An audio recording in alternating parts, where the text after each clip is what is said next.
The ballroom shimmered with gold light and expensive laughter. Emma Reynolds stood beneath crystal chandeliers, her engagement ring catching flashes of camera phones as guests moved around her. 60 people filled the hall, family friends, business partners, distant relatives who suddenly cared now that success surrounded her name. She smiled politely, the way she had learned to smile years ago, controlled, measured, safe. Across the room stood her father, Richard Reynolds, raising a champagne glass, a powerful man, self-made billionaire, known for ruthless business instincts and a charm that convinced people cruelty was confidence. Emma knew better. She had grown up watching deals made at the dinner table, voices lowered when she entered the room, arguments hidden behind laughter. Her mother used to say, "Your father wins because he never loses sleep over hurting people." Her mother had died 5 years earlier. Officially, it was a heart attack. Emma never fully believed that. "Everyone!" Richard's voice boomed through the hall. Conversations faded instantly. He loved audiences. He smiled warmly at the guests, then turned toward Emma and her fiancé, Daniel Brooks, kind, steady, everything her father was not. "At my daughter's engagement party," Richard began, lifting his glass, "I want to say how proud I am." Emma felt tension tighten in her chest. His pride always came with a price. "To my daughter," he continued, pausing dramatically, "who finally found a man desperate enough." Laughter exploded across the room, sharp, loud, humiliating. Emma froze. Daniel began to stand, anger flashing across his face, but she gently held his arm. Not now. Her father thrived on reactions. Guests laughed nervously, unsure whether the joke had gone too far. Richard grinned wider, enjoying every second. Emma's heartbeat slowed instead of racing. 18 years of silence settled into calm clarity. Because tonight wasn't just an engagement party, it was timing. Years earlier, Emma had been 16 when her life quietly shattered. Her mother, Laura Reynolds, had owned half of Reynolds Logistics, the empire everyone credited solely to Richard. She was the strategist, the ethical balance behind his aggression. Then suddenly she was gone. Within weeks, company ownership transferred completely to Richard. No investigation, no questions, just signatures. Emma remembered overhearing one argument months before her mother died. "You can't hide this forever," Laura had said. Richard's voice had been cold. "Watch me." The next morning, her mother apologized for being stressed. 3 months later, she was dead.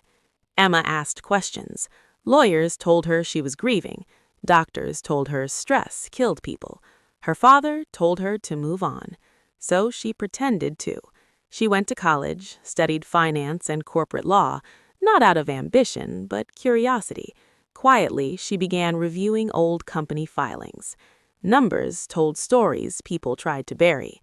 Missing transfers, offshore accounts, insurance policies activated days before her mother's death. Patterns appeared slowly, like shadows forming shape.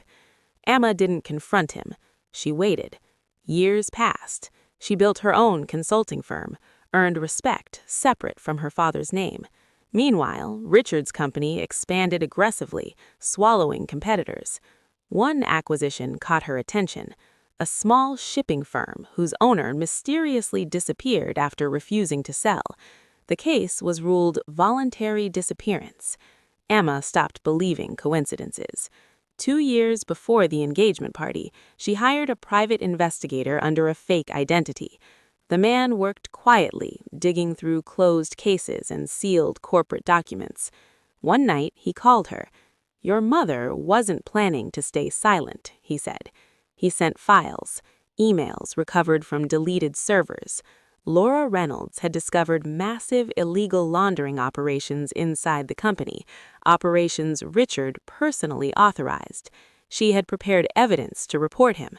3 days later, she died. Emma stared at the screen until sunrise. Grief turned into something colder than anger. Patience. She didn't go to police. Not yet. Richard controlled too many systems, too many people owed him favors. Instead, she built leverage. For 2 years, she collected proof, financial trails, witness testimonies, recorded conversations. Every step careful, legal, precise.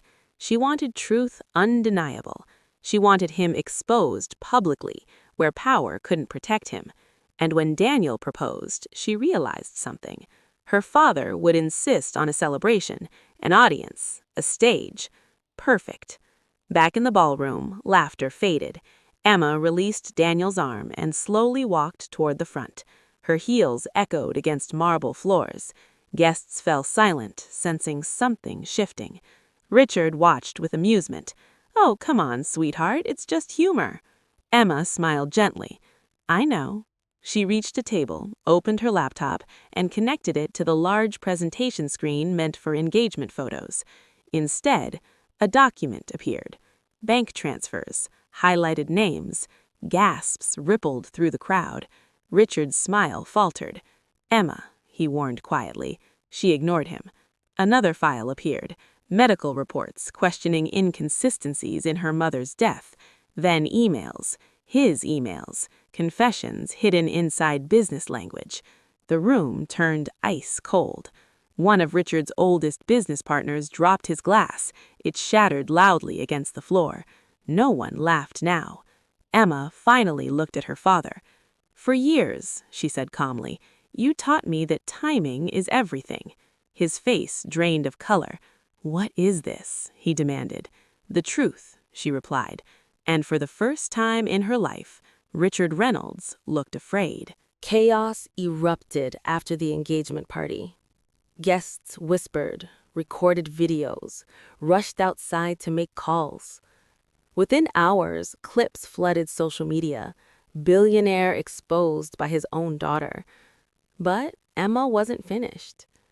The next morning, federal investigators arrived at Reynolds Logistics with warrants already prepared. She had submitted the full evidence package minutes after leaving the ballroom. Carefully timed, impossible to stop. Richard called her 32 times. She answered once. "You're destroying your own family," he said, voice shaking with fury. Emma sat quietly in her apartment, sunlight touching unopened wedding invitations. "You destroyed it first," she replied. He laughed bitterly. "You think you understand business?" "No," she said softly. "I understand consequences." The investigation uncovered decades of corruption, bribery, laundering, corporate sabotage. Executives turned on each other instantly. The empire began collapsing within weeks.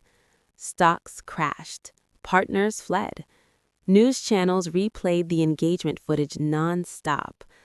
Emma became both hero and villain depending on who spoke.